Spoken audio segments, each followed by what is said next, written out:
Hello, everybody. Oh my goodness. It is so good to be back. It's been a while since I have done a live stream, and I am that girl that was doing a lot of live streams for a while.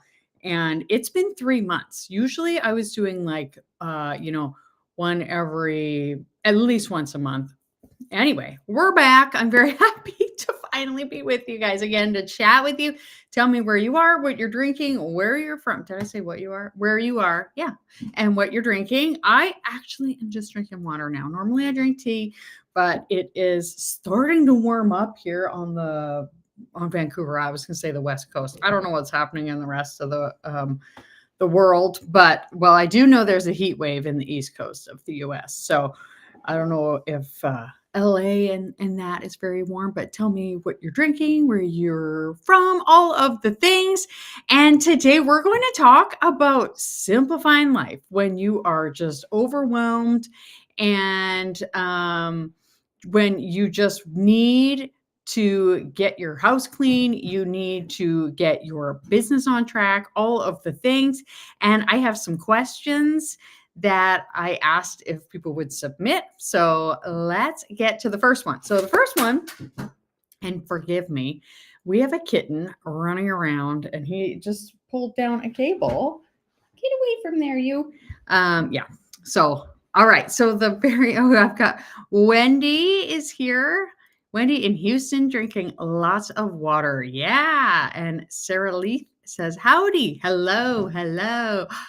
Grape Zevia. I love Zevia. Zevia says loving with intention. All right. So you guys, and this kitten is just insane. Get away from there.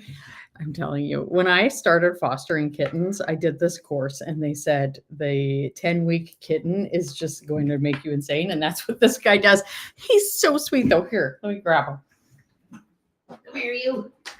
Now he is a screamer, but he's not screaming now, which is good. And he's so wonderful. He has CH, which is cerebellar hypoplasia, which is what two of our other cats have. You may have seen my orange cat before, Crumpet, and he walks and kind of like falls down a lot. They're just very, very clumsy. And it's because their cerebellum in their brain is underdeveloped because of like maybe an infection when their mom was pregnant or whatever. So yes, that is Pickle. Lindsay, my friend, she knows all about him. I've sent her videos and all the things. But anyway, he is best friends with Crumpet, our other most disabled cat. And I actually just finished helping my husband wrangle our most scared cat, our only cat that's not disabled. We now have 4. He's the only one that's not disabled. And he actually allows himself to be bullied by 2 of the other cats. But I just helped my husband wrangle him into the crate, just a few little scratches so he could take him to the vet. And then I'm taking the other 2 this afternoon. So it's been a very cat-centric day. Kathy's here, about to get an iced coffee. That sounds so good.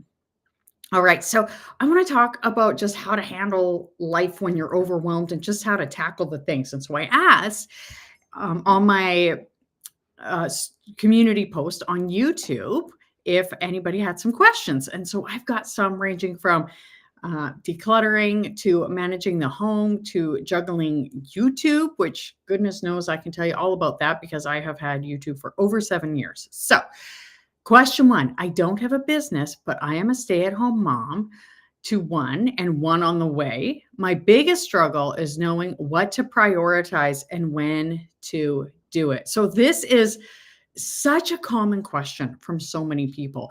And prioritizing is an interesting thing. And this is how I kind of look at it. And I wasn't doing it this way for the longest time in my life, but I really look at it as the very most important to the least important. Now, that doesn't mean the least important doesn't need to get done at some point, but the most important is, the survival of your children. Like if we're really getting down to it, the survival of you and the survival of your children. So if you think about it, obviously like waking up in the morning, you're going to feed your kid first. I know you are anyway, because they wouldn't allow you not to. So that would be, like feeding your kids. The next thing, of course, would be like keeping your kids healthy, which would be keeping them clean. So bathing and laundry and things like that. Um, all of that kind of is sort of like obvious to a lot of us. But then it's like, what do I do with the gray area? What do I do with the stuff in the middle? Because I want to maybe like get on top of my house, or I want to take care of my business. But I feel like, how do I work that into how I'm doing it? And you have to look at like, what season of life are you in? Are you in a survival season, which really is when you have little kids, that kind of is the survival season. It is a struggle sometimes. Um, to just really just get through a lot of days, in all honesty. And for me, my eldest, or my sorry, my middle son just graduated high school, and I will tell you, it was an emotional week for me last week. And I think that honestly is part of the reason why it's taken me so long to come back to a live stream, is it's just been a very busy time. But anyway, so that was a survival mode era. And I have a channel here about decluttering, minimalism, simplifying life and business. And I was looking at my kitchen the one day, I think it was the day that my son graduated. This kid, and I'm telling you, I got a cold that day. I woke up with a terrible sore throat and I was so exhausted. And I just was like, this is survival. Like, this is an example of survival mode. I looked at my kitchen and I just was like, I'm leaving. Like, it's messy, whatever, does not matter. What was the most important thing? It was like feeding my other kid. Even at that point, you're like, oh, it doesn't really matter about me, which isn't true. But uh, I just made sure that the very bare necessities were done. We had to get to the church because that's where the graduation ceremony was, and get that done. Like, that was priority number one. And when you're looking at your whole home, how are you tackling things? Are you putting things together, like grouping routines? Do you have a routine? Routines are so important. We're going to get to the next question about that as well. Sarah Lith says, I hope I'm saying your name right. I have a 2-year-old and almost 4-year-old. Yep. Prime survival mode. Yes. And the child that just graduated was like my most hard preschooler and toddler, but just the sweetest kid in the world now. And I mean, he was then. But so let me give you a metaphor for kind of tackling life at the moment. And then this will blend in really well to the next question, which is about routines and schedules and rhythms. So if you think about your day-to-day life as a pile of unfolded laundry, I know everybody here can relate to that, and I'm sure you can as a mom. And you have this pile of unfolded laundry, and it is just all mixed up. It's many different colors. It's all sorts of different things. It's different sizes. It's socks. It's shirts. It's the whole family's laundry. And you're looking at it. What do? You're overwhelmed by this pile of laundry. And I think we have all been there. I certainly have been there. Oh, I said your name right. Good. And what if you think about it, what you could do is just be like, okay, like I'm just overwhelmed. I'm just gonna like go in the corner and rock myself, or I'm gonna go on my phone, which a lot of us do, and I have been guilty of that so many times.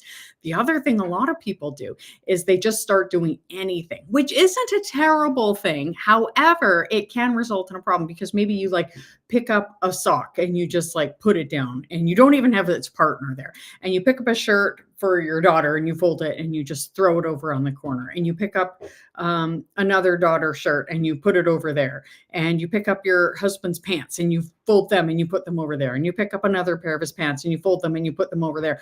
It's doing stuff, but it's not actually creating order.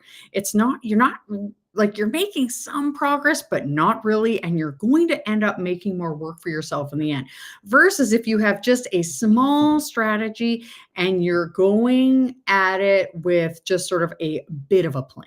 So instead of just creating random piles everywhere, or just random folded things everywhere with no piles, is you do start to group things together and you do start to have piles. You have some form of strategy. Maybe it starts with a little bit of planning. Maybe it starts with the day before or the week before.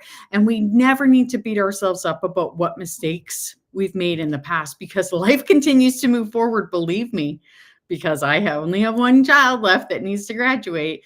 And everybody, we all know time goes. So don't worry, you will get ahead. So maybe it starts with going ahead of time and saying, I'm not going to wash everybody's clothes together. I'm only washing my clothes, or I'm only washing my husband's clothes. I don't wash his clothes because I washed his skis once and that got me out of it. But um, you're having some kind of a strategy ahead of time can be great. But for now, you're in survival mode. So you're just tackling the things that you can in the best organized way you can. So you start putting all of your husband's pants in one pile, all of your shirts in one pile, all of your child's shirts in one pile, all of their pants in one pile. So, yes, it still is a lot and you're still working very hard, but there's a little bit of order to it. So it's like you wake up in the morning, somebody else said their cats get fed. Mary says that. And I know Lindsay, who's here, she can relate to that as well. Is you're just doing the very most important thing first. And then what's the next important thing? And we all have the same 24 hours in the day. We have about 8 hours to sleep. And I know if you have little kids, that does not look the same as it does for those of us who don't have little kids or whatever. What have you got now? You little monkey. But instead, and we have like, say your work, 8 hours to work, 8 hours to sleep, and then 8 hours for something else. Now, I know that sounds like, oh, I don't know about that. Yes, you have to cook. If you're a stay-at-home mom, that is part of your work, is you're cooking, you're feeding your kids. You're also trying to manage things. You're trying to keep the house clean and all of that. And I'm telling you, sometimes it is just an uphill battle and you will get there. And the next question helps answer the next thing, which is, I think I need to kick this kitten out of here. You little. Goodbye.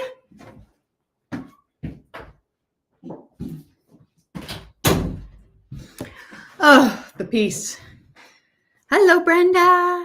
Okay, so the next question, which is I don't have good rhythms, routines, and schedules because I get distracted so easily that I easily lose track of time. So here's the thing. This is the same for the other person, and this is the same for everybody. The lady who's asking about, like, with her little kid, is some kind of a routine.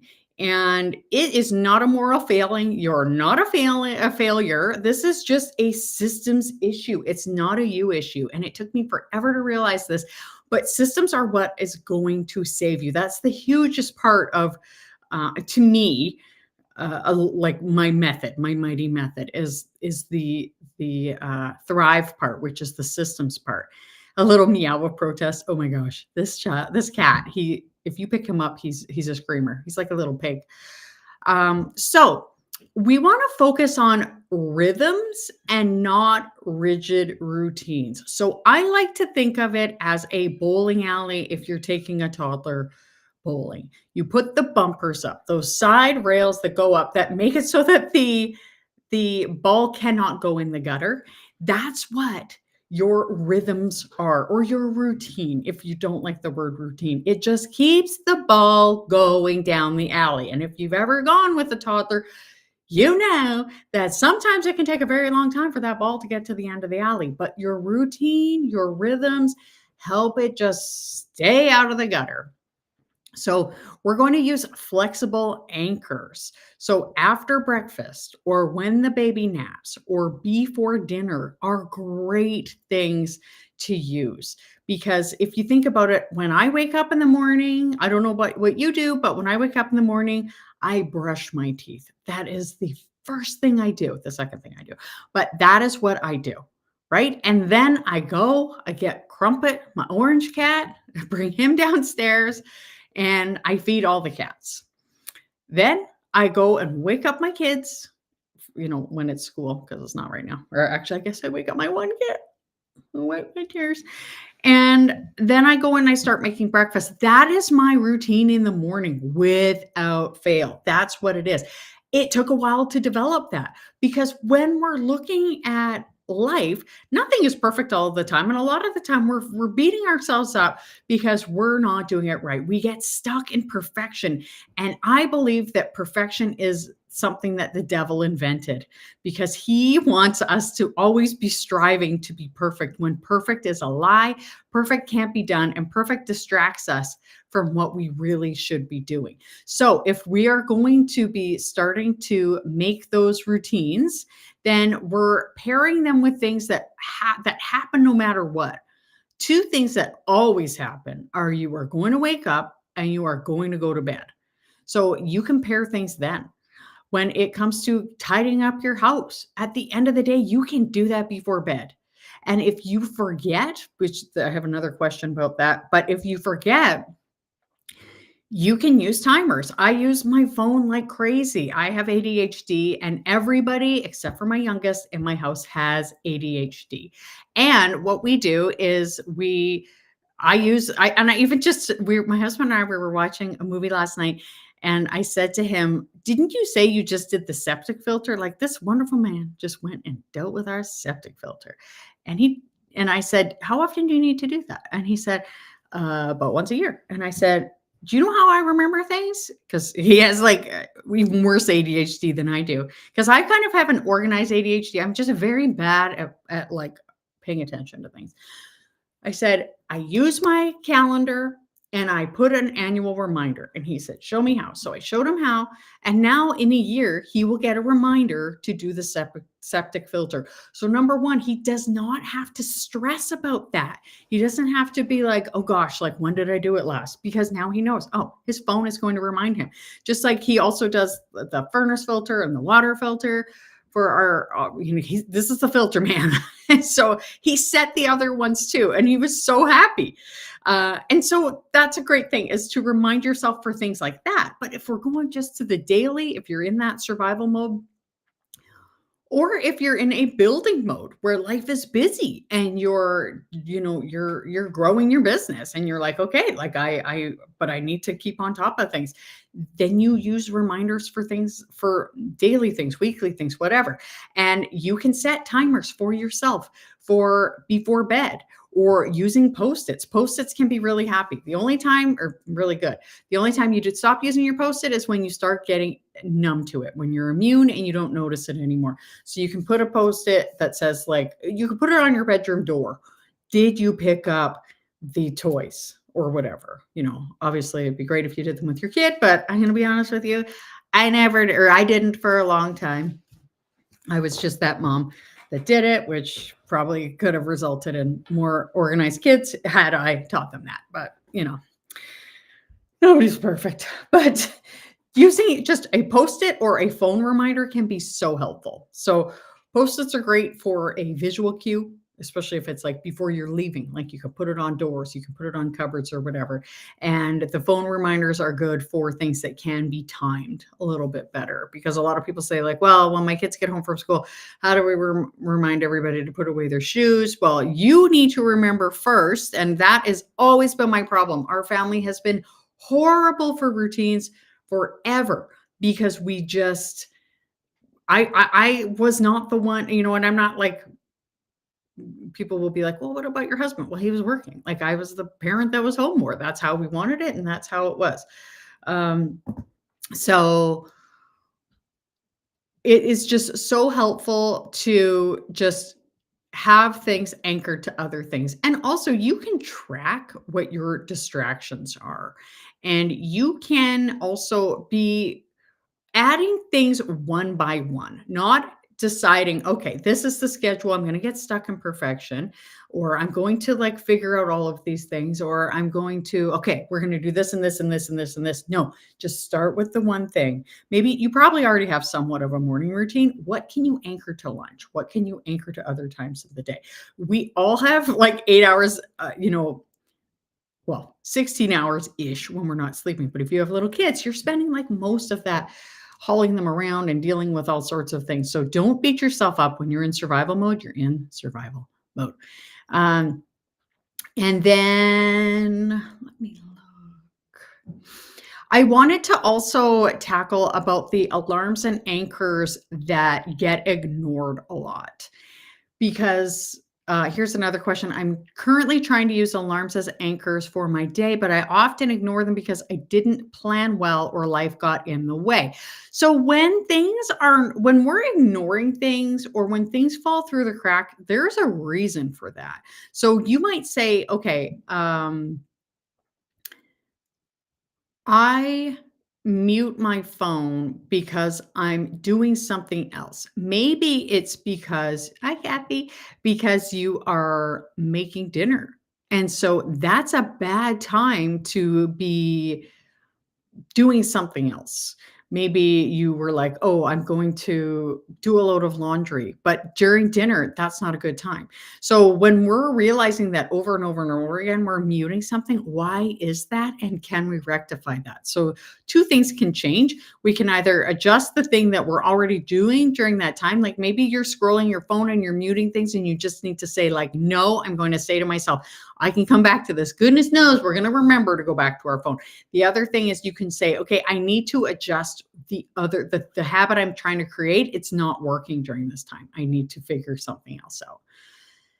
And then another question, digital clutter is like any other clutter. I save things for later, but later never comes. I get stuck in the what ifs. And yes, I totally understand that. When you are getting stuck in the what ifs, if you're thinking about decluttering, here's a tip. And I have like a whole like system I created for how to organize files in um, Google Drive and Dropbox. And I have a section for personal um personal life, like because for me most of it is business. There's 6 main files, one of them is personal, and in that I have something for our personal taxes, report cards, all the things. And in all of the folders, including like all the business ones, I have one called archive, and I throw things that I'm not using. These cats are like pounding on the door. I put things that I think I'm done with in archive, and it could live there forever. I don't care if it lives there forever. I don't care. It is out of the way. It is in the archive folder, and that's where it lives.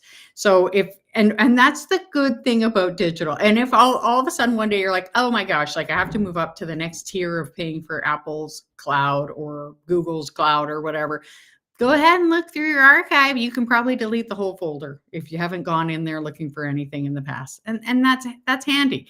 For me in my business, one of the things I realized for a long time is I was letting things go into the downloads folder and just stay there forever.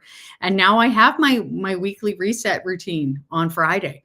And a big part of that, probably the biggest part, is dealing with the downloads folder, because I do like to use my downloads folder as a working folder. So I download things in there, I work from it, I even edit some videos from there, and then I go ahead and on Fridays, I organize them. I put things where it needs to go, and then it is done. I deal with my email inbox, and that's that.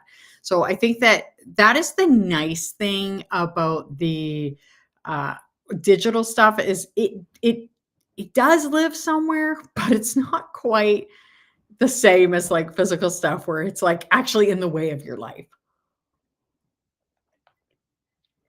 So another great question somebody asked was, my biggest struggle is I want to buy everything I don't need. Friend, I get that. You are not alone. This is emotional clutter, and it's trying to fill a void of something. And you got to figure out what's missing. Is it connection with people? Is it connection with God? What is it that you are trying to fill that void of? When my eldest son went to university and we dropped him off at the University of BC, it was an emotional day for me. And we dropped him off, and he actually was like, okay, bye. I was like, okay, great. I was like, said to my husband, this is great. We're going to go off and do things. It's going to be so wonderful. But I was not in the mood. I mean, I love Vancouver. That's where it is. But I just was like, no, let's go to the Airbnb. And we went there, and I went into the bed, and my husband was watching TV in another room. And I just pulled up my iPad and I realized I was shopping. And I thought, huh, that's really interesting. And then just the other day, after my middle son graduated, and that one kind of surprised me because he's not the first and he's not the last, which is honestly a gift. Like, I appreciate that about him, but it still hit me pretty hard. And then I was like, oh no, there's only one left and all of the things. And then I started thinking, I really would like some pizza. And then I started thinking about other things. And then, so you're trying to fill the void with something, whether it's shopping or whether it is food or whatever. What is it that we're trying to fill the void of? The other thing, if you really are just like, "Hey, I'm working on that," or, "I don't wanna talk about that right now," whatever, I totally get it. You can ask yourself a couple of questions. The first is, would I buy this if I had to organize, clean, or move it in 3 months? Am I going to be decluttering this? Am I going to be trying to give this away? Is this going to be collecting dust? Ask yourself that. Another thing that we do in our house is we have like cooling off periods. So if it's something small, we have like a 24-hour cooling off period. If it's something large, it's like there's a wood chipper my husband really wants to buy. And I said, you need to wait at least 2 weeks because, like I said, this man has ADHD. Now, I'm not going to lie. We could use a wood chipper. We live on 5 acres. He has a lot of stuff he can chip. I want to get chickens in the spring, next spring. I wanted it to be this spring, but he was busy. And honestly, it's good. But I want to put them on wood chips like Justin Rhodes does. So I was like, I don't think it's a bad idea, but I want to make sure that he's committed to this. So I said, you've got to wait 2 weeks. And he appreciates it. So not this Wednesday, but next Wednesday is when he can order his wood chipper. So the cooling off periods can be helpful. Also, knowing where you're going to put it. If you're buying something, it has to have a home where you can put it, where it's going to fit. And if it won't fit there, you need to declutter other stuff in the meantime. So I feel like those are helpful. Or am I trying to fill a void with something? The 24-hour cooling off period, 2 week, whatever it is, where's it going to go? And am I going to be decluttering this? Will I be organizing this? Whatever. Another great question was Canva. Can you teach me how to organize your Canva and creative content ideas? And this was from the lovely Kathy, who is a piano teacher who has saved too many templates. Now, I have gone through this as well. It's like everything in business. I was just like, I'm overwhelmed with this. I need to organize this, which was partially why I brought it into my content, because business organization is a huge thing. Tons of moms and women at home are trying to work on their businesses. And I was like, I can help with this because you can't scale if you can't be organized. That's for sure. Or certainly it will take you a lot longer. So one of the things, and if you're just watching this and you're like, Canva, it's a digital tool for making graphics and all sorts of things. It's really great. I even use it to make my church's reels. So this is what I love to do is I use their folders, and it took me a long time to realize this, but there are great folders. So you could call one folder recital programs, one you could call Instagram graphics, you could have one for lesson plans, and again, you can use the old archive. Archive is your friend. And I get it with business in particular and some digital things, as we're like I have a tax archive, right? So we can just have that. Using folders can just be so handy. You can also have try tagging templates with colors and stars for your top 5 things that you go to. So that is a quick and dirty Canva organization. Another question. I have so many emails at work and at home. I don't know what to keep, and sorting feels boring and endless. Email, right? Yes. I did a video on this a couple of months ago, and when this is done, I will link it below. But you'll see me holding my laptop, which I'm on right now, so I can't show you. But and I go through my how I like to organize emails, but emails are a really good Good thing that will stress you out. But again, you can mass archive anything older than 30 days and you can search. It's so easy to search. If you have like 10,000 things in there, go ahead and archive it all. You can also unsubscribe like crazy. Search unsubscribe in the top, like say it's Google. And if it's not Google, other things have similar functions. But you can search the word unsubscribe, and most things that you're in will like newsletters will come up, and you can say, okay, like some I want to be a part of for sure. And I just keep them. You can also use filters and labels. I get into all of that in that email or in the email video. And part of that routine is on Fridays is when I organize my email and my downloads folder, and that's all part of the um what am I thinking? My brain just went in another direction. In the weekly reset, I was also like, there we go. And there's the link for that. Sorry, my brain. Okay, here's a big one. I don't know how to fit in a YouTube channel with 3 kids. I did that. Ages 3, 7, and 10. Homework, digital products. I am so overwhelmed. Oh, girl, I 100% understand. You're trying to fit full-time vision into part-time pockets, and no wonder you're exhausted. So thank you, Kathy. Is one of the things you can do is, so for me, I didn't even realize my husband had left. He just got back. Oh, no, I did. He had the cat. Sorry. See, that's the ADHD in me, as I can be organized, but I get distracted like that. So when I started YouTube, it was 7 years ago. So my kids were like between, I think, 9 and 13 or something like that.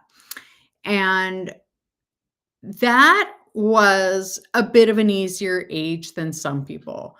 I have a friend, she has a digital business and she has a 7-month-old and a 2-year-old, and her husband is away at training to be a conservation officer.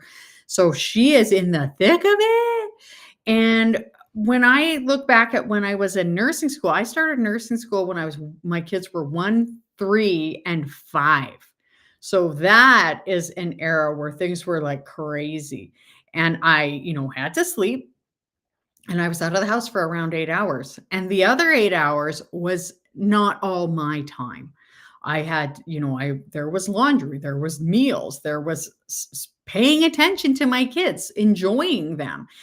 And how did I fit all of it in? Was I had to have some kind of, again, every time I'm like, where's my planner? I had to have some kind of a plan, some kind of a routine. So 2 things I did, and this is sort of similar to what I do now, and I will tell you what I do now also, but at the beginning of each semester, there was a list of things that had to be done, including like journaling and things like that. And I just wrote it all in there. Everything that had to get done, I put down there. And as I finished it, I took a highlighter and I would highlight it. Which was great because that was the to-do list that was getting done. The other thing, so as far as your business goes, you can be doing that. If you're creating things like digital products and other things, content, you can cross it off. If it's stuff that's coming up every week, you can do that. The other thing I did was I did have childcare. I left the house. I went to the library and I worked. And every night when I put the kids to bed at 7, I worked from 7 to 9, sometimes 10. But I didn't usually work later than that because I knew I was ineffective if I was working late. I did not usually stay up late because I had to be a good parent. I had to be, a good wife. Like I wanted to be, and by that, I mean like being nice to my husband, getting along with him. And I had to get my schoolwork done. I actually got like straight A's, except for the last semester where this one girl in our group brought our mark down. I'm not bitter about that, but it was like over 10 years ago. But anyway, so having a focus each week, or I wouldn't even say each day. So now I'm going back to the YouTube time when I had, my kids at home and homeschooled, not just from COVID, but also other times I was homeschooling.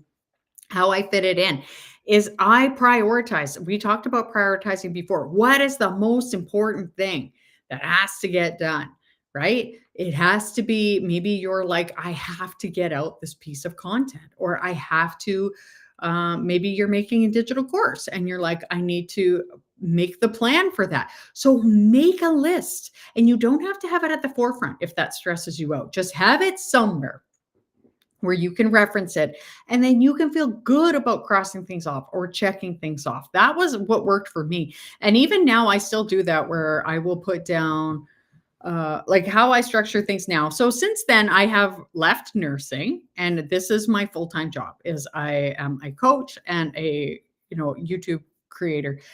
And I will put down, like, write videos, right? Like today we're doing this live stream. And then I'm also posting a reel, finishing editing that, and I'm posting it. It's like a boosted reel. So I want to make sure like it's better than most reels. And then I'm writing a video. So I'm going to put that. And then guess what? My editor apparently was hit by a car in the Philippines, which is terrible. And her computer was destroyed, as was her phone. So she can't work for me anymore. So I'm editing my own videos, which is fine.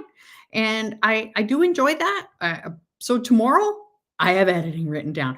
Now, and I don't work 8 hours a day because I work around my family's schedule still. And now that they're home for summer, that's a big part of it, is I'm still going to be spending a lot of time with them. So I write down the main priority that I have to work on first. And then if I have a little bit of extra time, I can work on that. And then on Fridays, I make sure I do my digital reset, because I need to make sure that I'm not falling behind, because when I fall behind, then I cannot scale my business, and I can't help people, and I can't help my family. And then I don't want to start next week being behind, because if I don't put things to bed properly on Friday, then I'm behind next week.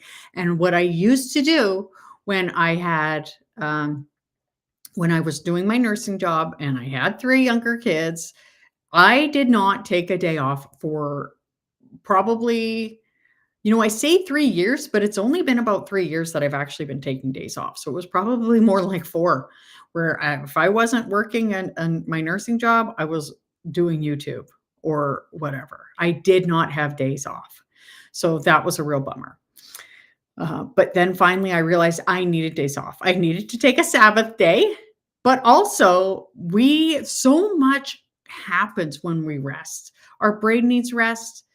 Like, we just need rest, but also there's so much growth that happens in the rest. It's same thing when you are building muscles. So you got to take a day off, and you have your kids. You got to not, obviously you're not taking the day off from the kids, but you can take a day off from doing your digital business. I don't know if you also work. And so having those protected times, scheduling in, you've got your to-do list, but scheduling it in. That was one of the things I did for a long time. I don't do it as much now, but some people, they get up early. If you have to get up early to fit it in for this season, that's okay. That's not what I do now, but it is what I did for a while. I now don't usually start working until 10 a.m. And right now, because it's summer, it's 11 a.m. because why not? I'm my own boss now. So that is, I hope that's helpful. It's hard to answer it all in a YouTube video. Oh my gosh, answering all those questions has taken us 40 minutes. Do you guys have any questions, any comments or anything? It's so nice to be back on a live. It's funny because I was like, part of the reason was because my poor editor was in this accident. And apparently, I think she was in a car accident in January too, like terrible luck. But I was like, I could rush myself, edit one of the videos I recorded and post it. or I could do a live because and I thought, I haven't done a live for so long. I'm going to do a live. So that is another great thing, is a little bit of a pivot is always really helpful too. Kathy L says she's up at 5 a.m. and that's great. My friend Lindsay, she gets up early too.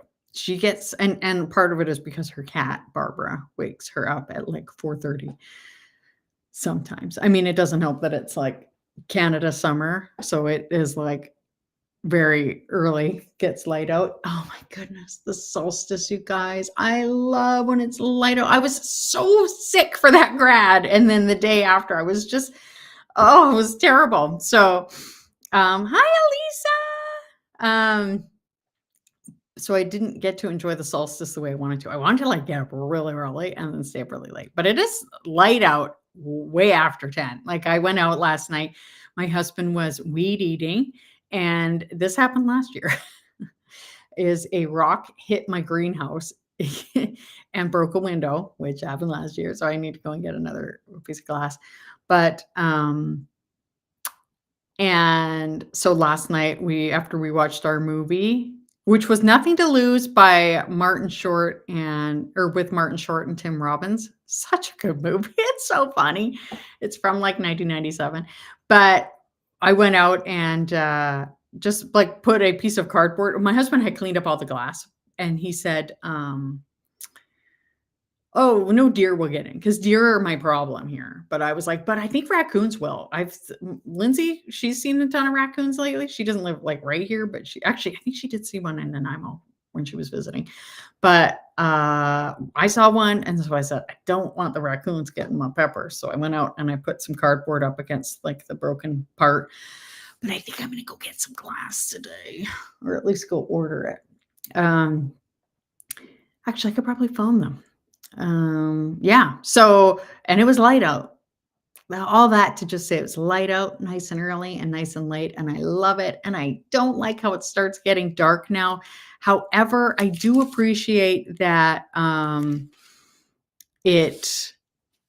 like I thought about this, that I can't enjoy the solstice in December, like how it's like, oh, thank goodness it's starting to get light out. I can't like have that hope that I need so desperately in December if we don't have the solstice in June starting to get darker. Oh, I definitely needed this video today. It's only Monday and my week has been derailed, but this live stream helped me get back on track. Good. And that's the thing. I realized so much that I was really making myself unnecessarily stressed about things that were not urgent. And in this world right now, we can see there are a lot of things going on that can help us kind of put things into perspective. And I think that when we have an like arbitrary thing on our to-do list, we could say, or something doesn't get done for whatever reason, that's okay. There was one time where my husband and I went for lunch and we didn't get things done, or I didn't get my afternoon tasks done. But I thought, that's so good though. My husband and I, we went and we had a date, Sometimes life throws curveballs. What's the biggest thing? Like say you have a launch and you have to postpone it a week, especially like, if you can. Okay, not a big deal, right? I am enjoying summer in Vancouver, Tammy says. Well, that's good. I mean, it's certainly very mild. Oh my goodness. All right. So no other questions. It's so good to see you guys again. We'll definitely be doing more live streams because this was fun. It was fun to chat with you guys again. Fun to have my water with you. I might go have a quick cup of tea. But yeah, check out the digital list, and then I will put the link for the email video right after I end this in there. But I hope something great happens for you today. Thank you so much for watching. Stay tidy and mighty, and I'll see you next time.